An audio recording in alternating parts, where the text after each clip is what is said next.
Hey guys, and welcome back to Semajical Reviews, the YouTube review show on this channel, where it's now time to step away from animated films for just one short break, to go into the world of Jim Carrey and review the 1998 film, The Truman Show. Yeah, that's right.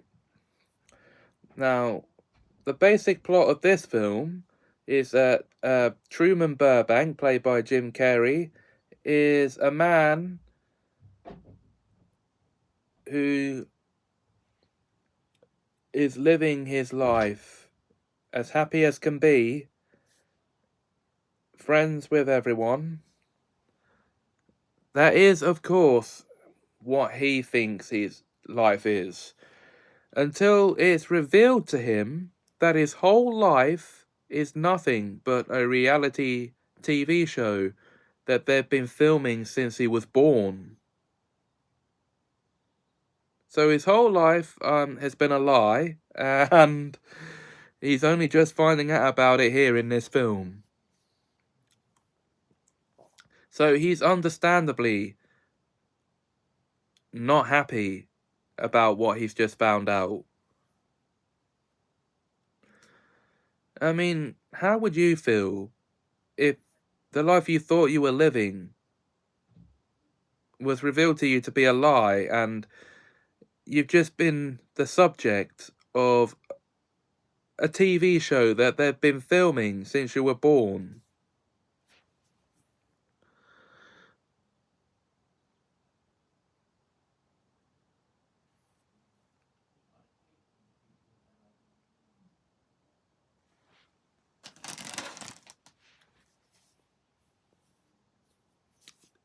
Yeah.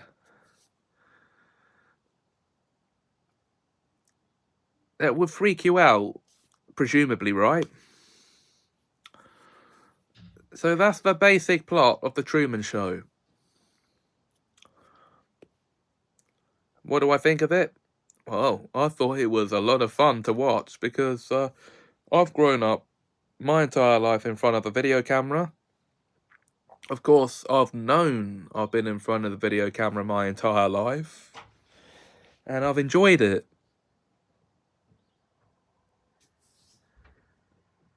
And I owe my love of filming to one man in my life, my granddad. Yeah.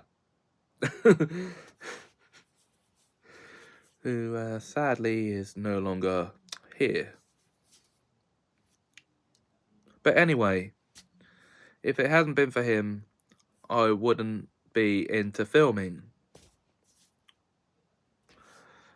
Anyway, if you enjoyed this video, please like, comment, share, and subscribe. Thanks for watching. And in the next episode, I will be reviewing Tom and Jerry, Robin Hood, and his Merry Mouse. Okay, until then, have a magical time.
Hi guys, and welcome back to Semajical Reviews, where we get back to the Tom and Jerry films. And before I get on with the review, are there any fans of Robin Hood out there? Yeah, do I see a show of hands? Well, I know there are Tom and Jerry fans out there. I should have known there were Robin Hood fans. So how would you like this? Robin Hood and his Merry Mouse. Yes, that's right. Tom and Jerry, Robin Hood, and his Merry Mouse. What can I say? Apart from this, it's basically the folklore or story of Robin Hood and his merry men. Sorry, his merry mouse. Crossed over with the slapstick cartoon antics of Tom and Jerry, each of whom are serving as messengers for the opposite sides. So, yes, Jerry is Robin Hood's merry mouse, serving as the messenger for Robin Hood, who we know is smitten with Maid Marian, while Tom serves as a messenger for the Sheriff of Nottingham. So, wow, antics ensue, and I'll admit this now, guys. We all know how the story of Robin Hood ends, so, well, at least I think we all do.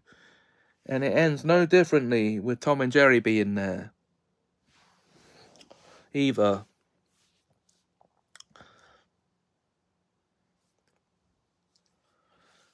I'd actually go as far as to say, as Tom and Jerry movies go, this is one of my favourites that I've seen so far. As Robin Hood adaptations go, well, there's not really much to compare it with.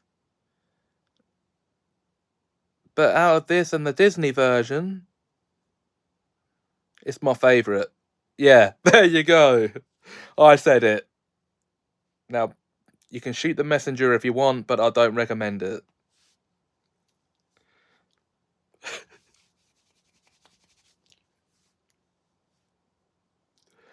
So, guys, the next thing I'm going to be reviewing on the show is going to be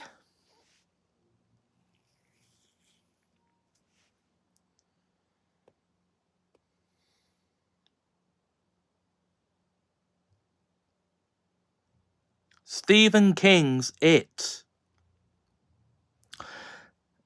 But not the 1990 miniseries. So until then, if you enjoyed this video, please like, comment, share and subscribe.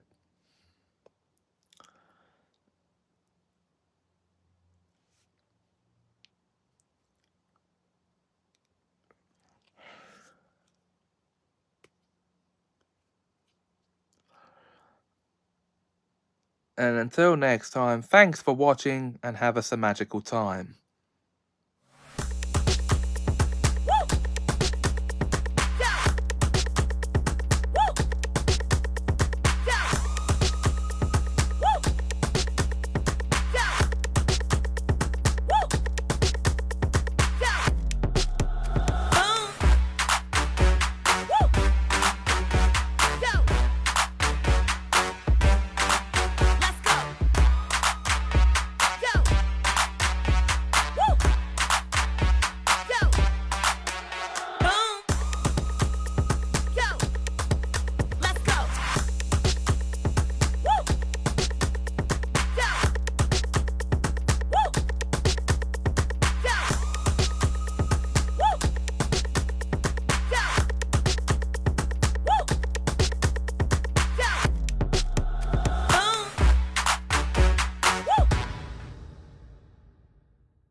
Hey guys, and welcome back to Semajical Reviews, where it's time to get royal with the reviews.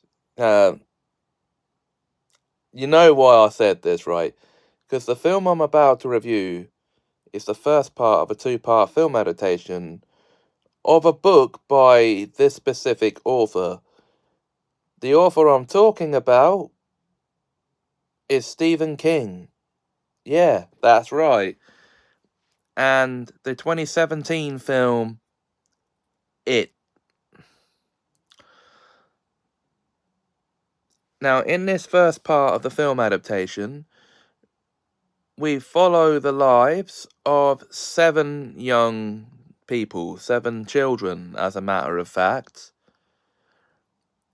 who are known as the Losers Club. Their names are Bill Denborough, Beverly Marsh, Mike Hanlon, Eddie Kasprak,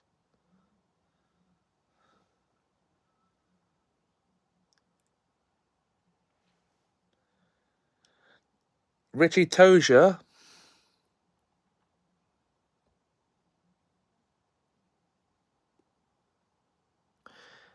and Ben Hansen. And they formed their club after running away from Henry Bauer and his gang.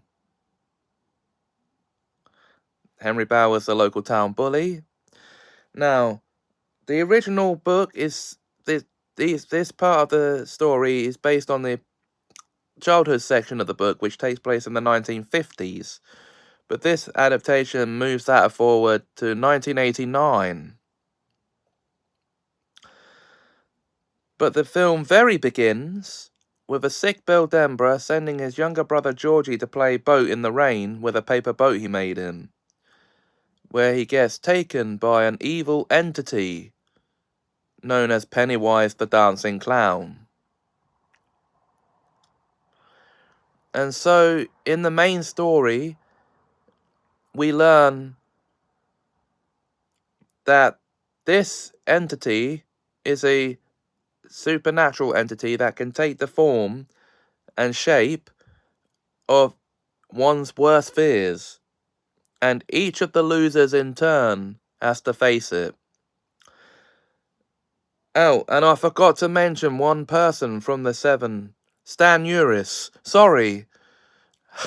How could I forget to mention him? Okay.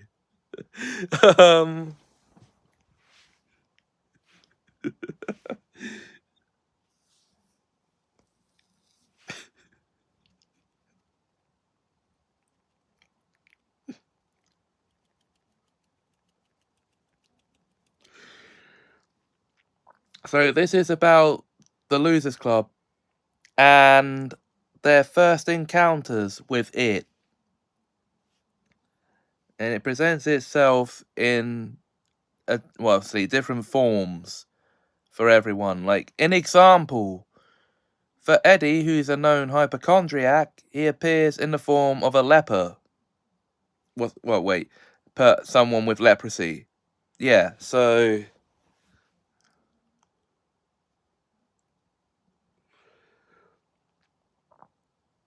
And for Richie, who's a Motormouth horror movie fan, he appears in the form of a werewolf.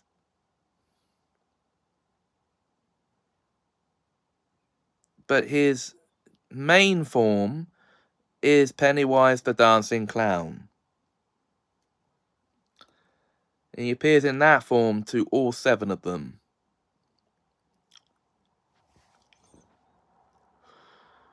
And at the end of their first battle, knowing that they actually haven't fully conquered it, they make a blood pact to come back together in 27 years to finish it off once and for all. And that's where this part ends. Next episode, I will be reviewing the 2019 sequel, It Chapter 2. You've got to do that now. So, until then, this was a good film, and if you enjoyed this video, please like, comment, share, and subscribe. Thanks for watching, and have a magical time.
Hey guys, and welcome back to Semajical Reviews, where it's time to finish off the review for Stephen King's It, this time with It Chapter 2 from 2019, the direct sequel to the 2017 film. Now, this part of the story, in the simplest terms, picks up 27 years later, and the losers, minus Stan, have returned to Derry to fulfill their blood pact, as it has resurfaced and is killing once again. And so the now 6 losers have reconvened in their old hometown. Well, Mike actually stayed in Derry at the end of at the end of part 1, but the rest of them moved away to make lives for themselves. And Mike has called them back to face off against it for one last time. Or is it?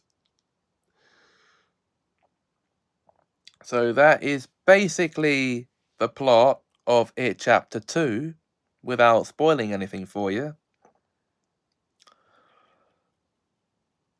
And right now,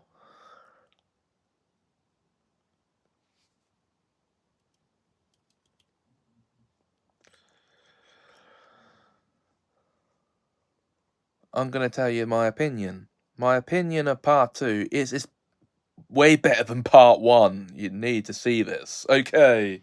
But you can't watch it without part 1. They're a done deal as the story goes.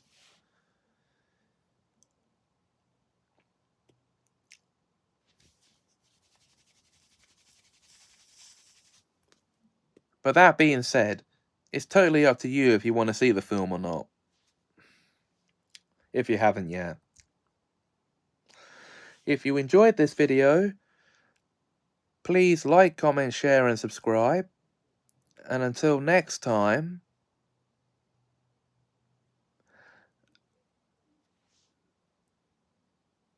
thanks for watching and have us a magical time.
Hi guys, and welcome back to Semajical Reviews, where we go back to the world of Harry Potter to review the 4th book and its film adaptation.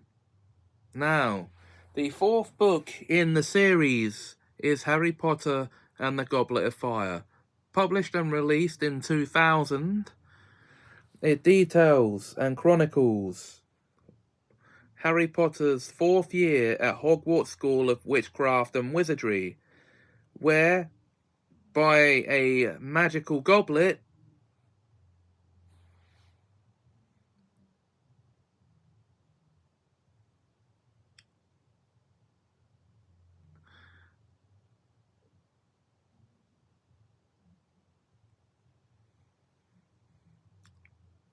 emblazed with fire, selects him as a competitor, or champion if you will, in a dangerous magical tournament, the Tri-Wizard Tournament, where he finds himself up against 3 17-year-olds.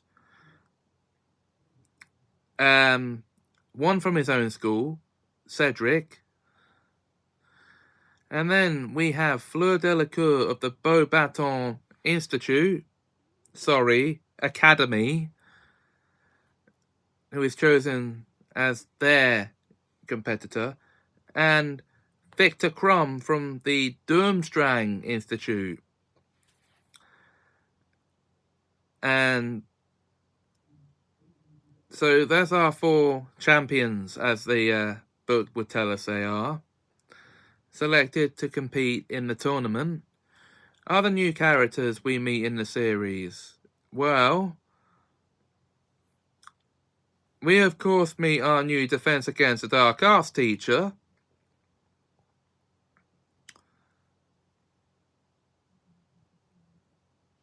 Sorry, other new characters we meet in this book.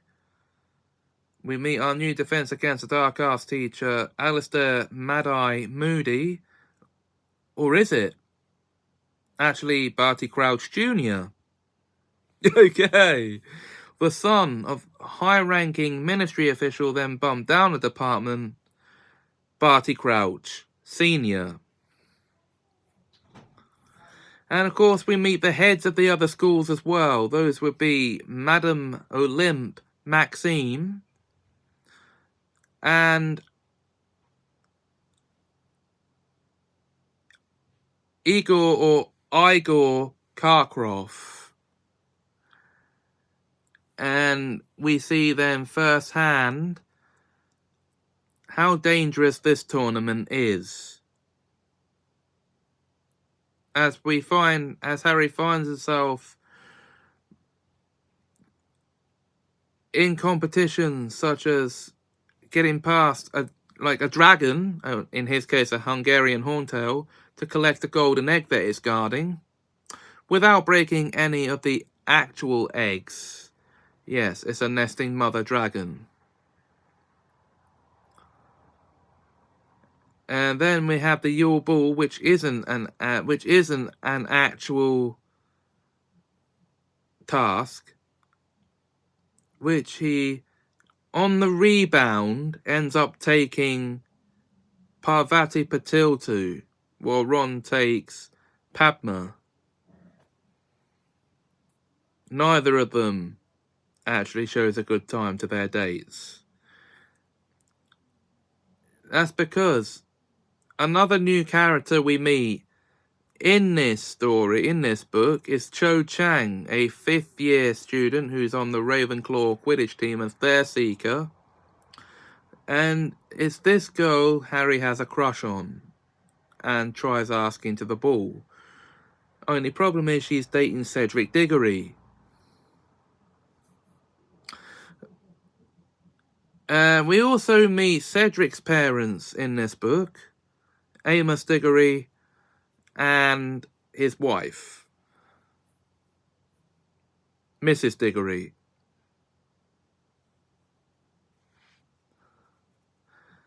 And we also learn the unforgivable curses, 3 illegal dark magic spells that will earn anyone who uses them against another human being a life sentence to Azkaban. What are these curses, you might be wondering? Well, they are, of course, Avada Kedavra, the killing curse, Imperio, the Imperious curse, that actually puts whoever you use it on under your influence, and Crucio, the torture curse, or the Cruciatus curse, yes.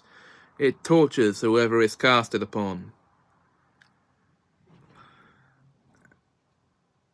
And we also meet an old man at the beginning of this book called Frank Bryce, who's a Muggle caretaker of the old Riddle House.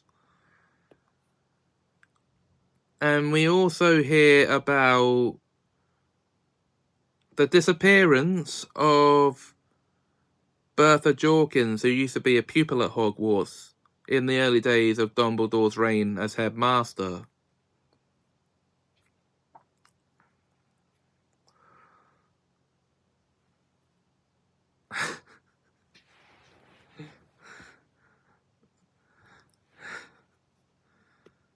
And we also meet in this book, Ludo Bagman, the head of magical games and sports at the Ministry of Magic, and the resident troublemaking tabloid news reporter Rita Skeeter. Did you think I was going to say Repulsor? Ah, this isn't Power Rangers, this is Harry Potter, guys. Okay. But she is a repulsive human being. And we also meet a stand-in a stand-in care of magical creatures professor in this book as well. One Wilhelmina Grubbly Plank, who stands in for Hagrid.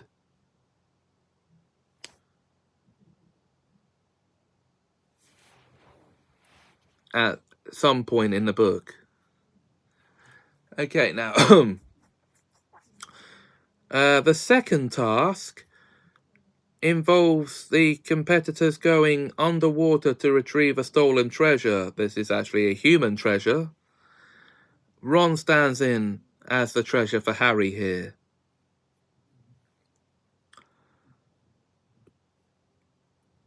And it introduces us to a new herb, gillyweed.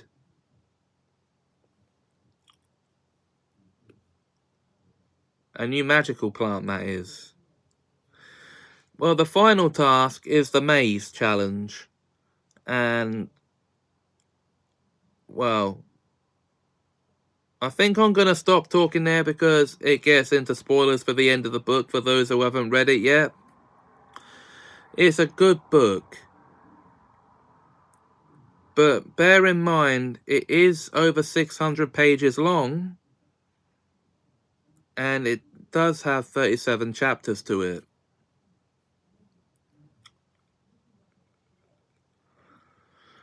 Now, on to the 2005 film adaptation of the same name. And this basically tells the same story, except it's cut down to a 2-hour, 20-minute runtime. And now, okay. And all the same new characters are introduced, apart from one. Ludo Bagman's not introduced here. But the new characters who are, for the film, are Mad Eye Moody, played by Brandon Gleeson. Barty Crouch Jr., played by David Tennant. Cedric Diggory, played by Robert Pattinson.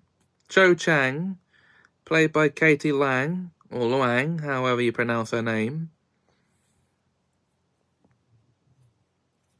Barty Crouch Sr., played by Roger Lloyd Pack, who sadly is no longer with us.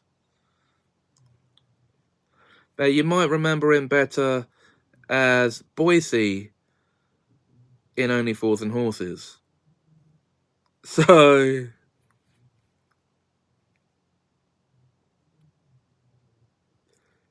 not Boise, as Trigger in Only Fools and Horses. Got the characters mixed up, but anyway. And Rita Skeeter. And I would tell you who plays her, but I can't remember her name. So, and also, yes, as the reborn Lord Voldemort and very excellently cast, we have Ralph Fiennes. So I think I've just spoiled the ending there for you. Voldemort being reborn. Whoops. Okay.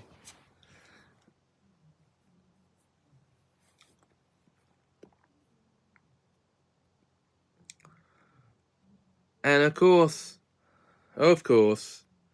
all the returning cast reprise their roles as their characters.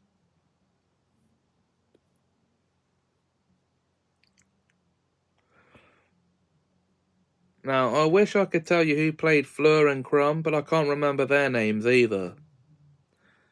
And I can't remember who played Maxime or Karkaroff. I can't remember their names. This is a good review of the one which I just can't remember names. Right, okay.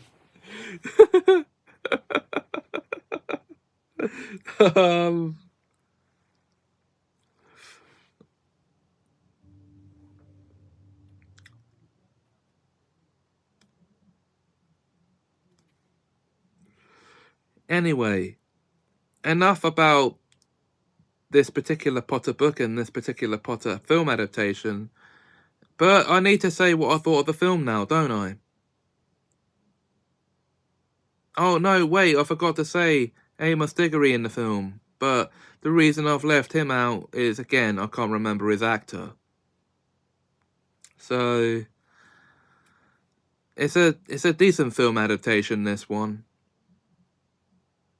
Well, the things they left out might be sins for the it might be sins for the fans. There's no Quidditch World Cup tournament depicted in this film when there's a whole chapter dedicated to it in the book. The actual final match of that particular tournament.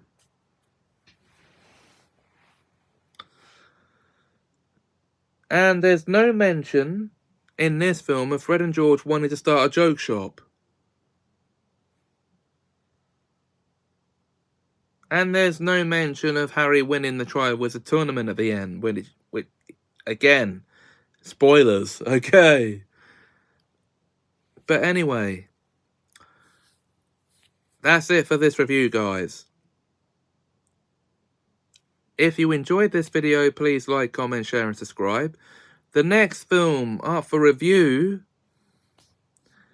will be Tom and Jerry's Giant Adventure.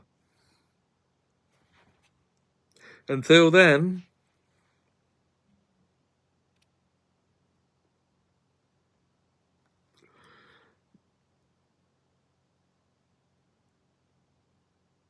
thanks for watching and have a some magical time.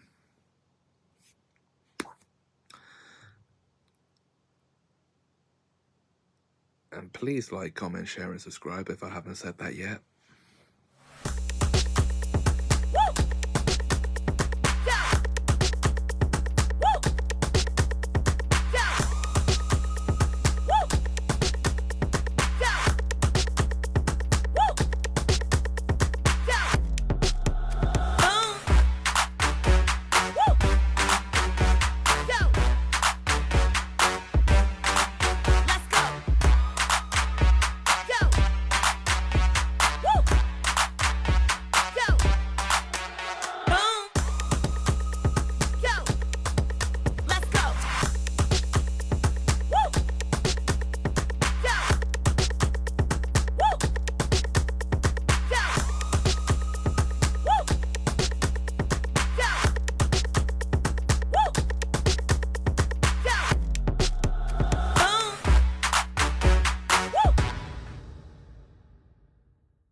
Hi guys, welcome back to Semajical Reviews. We're back on the Tom and Jerry reviews.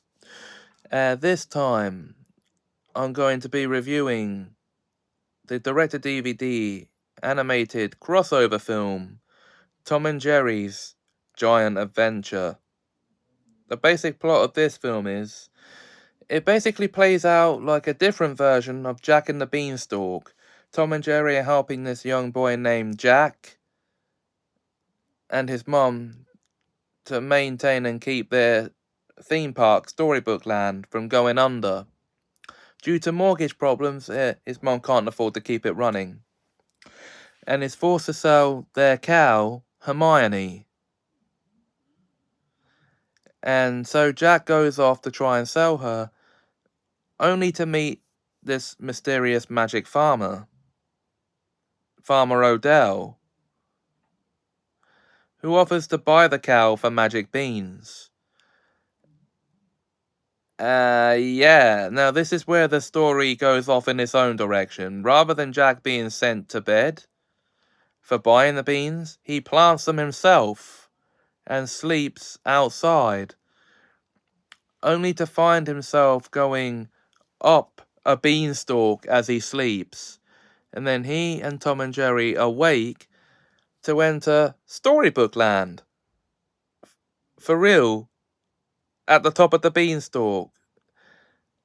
And this is where we come to learn that Farmer Odell is actually the farmer in the dell, and Hermione can talk.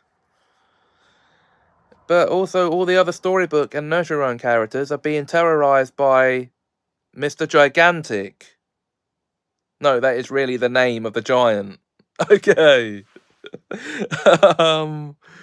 Who keeps coming to them every day to take their valuables until they have nothing left.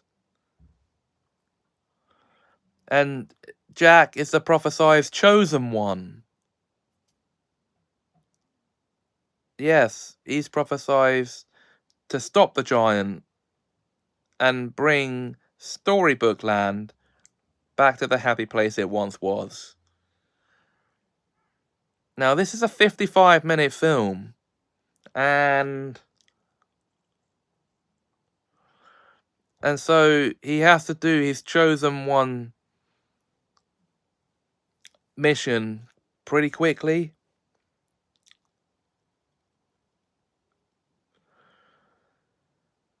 But it is funny to see all these storybook and nurse your own characters living in a magic land at the top of a beanstalk. And oh boy, did I have fun with this one. Yeah, I did. Okay.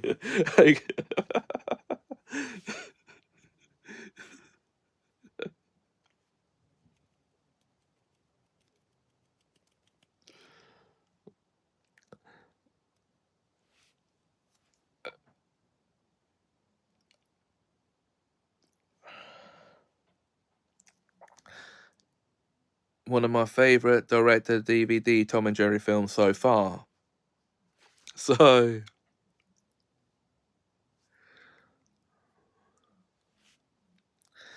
that's it for this review. The next thing I'll be reviewing is the Flintstones meet Rockula and Frankenstone.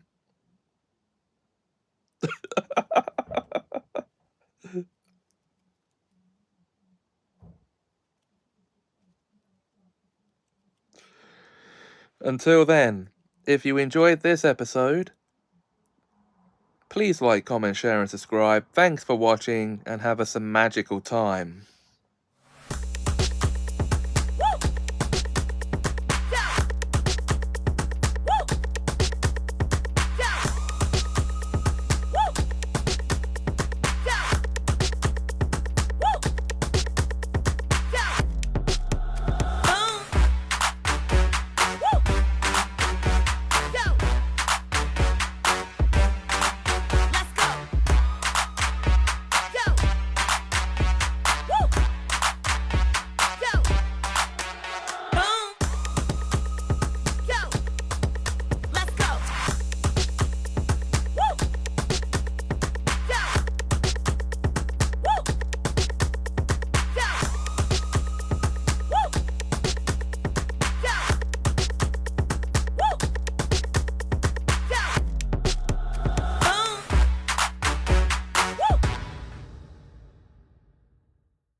Hi guys, and welcome back to Semajical Reviews, where it's now time to get back to the Flintstone specials. That's right, and this is the special called The Flintstones Meet Rockula and Frankenstone. I think this is a 1970s special. The basic plot of this special is after winning on a game show, Wilma, Fred, Barney, and Betty are sent off as their prize to attend a costume party at Rockula's Castle in Roxylvania. And it appears at first glance to be a tourist attraction, where the manager of the hotel dresses like a vampire. Unknowing, of course, that deep within the basement of the castle itself, a real Frankenstein monster and a real vampire, Rockula, have been resting for half a millennium. And they're awoken to find the castle flooded with noisy guests, which Rockula's not best pleased about. So, the Flintstones and Rubbles end up finding themselves falling the victims to the antics of Rockula and Frankenstein. Rockula's trying to take Wilma as his bride after mistaking her appearance for that of his bride. Yeah, a shocking resemblance, but dude, not your bride. So he tries to win Wilma over as his bride, and he even goes as far as to try and trap them there, which doesn't work. So he follows them home.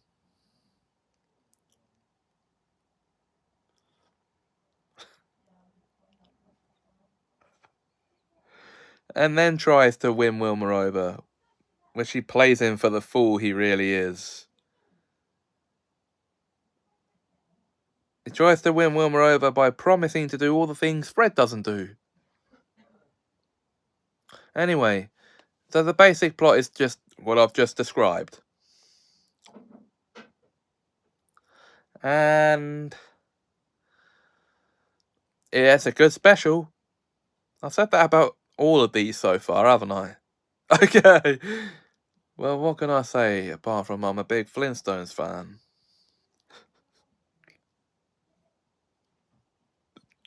If that isn't clear enough. Anyway, so guys, that's it for this review. If you enjoyed this video, please like, comment, share and subscribe. I don't even know what I'm going to be reviewing next time, so until I do, you're not going to know either. But it will be the 50th episode this season. Okay.